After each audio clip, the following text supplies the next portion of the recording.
అందరికీ నమస్కారం.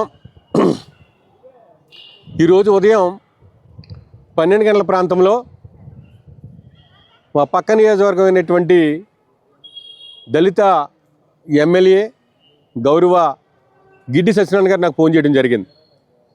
నేను సాటి దళితుడు అనే అభిమానంతో ఫోన్ చేయడం జరిగింది.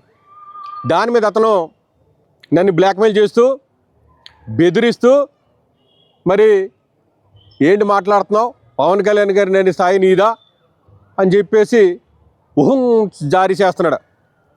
నేను గిడ్డి సత్యనారాయణ గారికి ఒకటే చెప్తున్నా, ఈ రాష్ట్రంలో వైఎస్ఆర్ కాంగ్రెస్ పార్టీ ప్రతిపక్షంగా ఉంది. ప్రతిపక్షంలో ఉన్నటువంటి శాసనమండలి సభ్యుడిగా మీకు చెప్తున్నాను, ఈ రాష్ట్రంలో కూటమి ప్రభుత్వం చేస్తున్న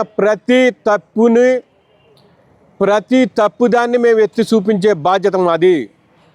విమర్శని సద్విమర్శగా తీసుకునే లక్షణం మీ దగ్గర లేనప్పుడు మీ ఉడతూపులకి నేనేం భయపడను.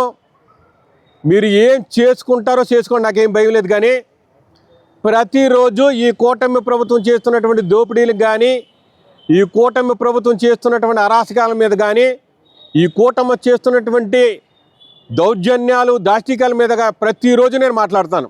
ఎందుకంటే నా బాధ్యత అది. ఒక సహసర దళిత శాసనసభ్యుడిగా మీకు గౌరవించి మాట్లాడితే మీరు నన్ను బ్లాక్మెయిల్ చేస్తూ వీడియో తీసి మీరు ప్రసార మాధ్యమాల్లో పెట్టే సులకానందం పొందుతున్నారు. ఇది కరెక్ట్ కాదు. నేను ప్రతిపక్ష నాయకుడిగా, ప్రతిపక్షంలో ఉన్నటువంటి శాసన మండలి సభ్యుడిగా ప్రతిరోజు ఈ కూటమి యొక్క వైఫల్యాన్ని ఎండగడితేనే ఉంటానని చెప్పి సందర్భంగా మనవి చేసుకుంటూ, మరి మీ నాయకుడికి నేను సూచన చేశా.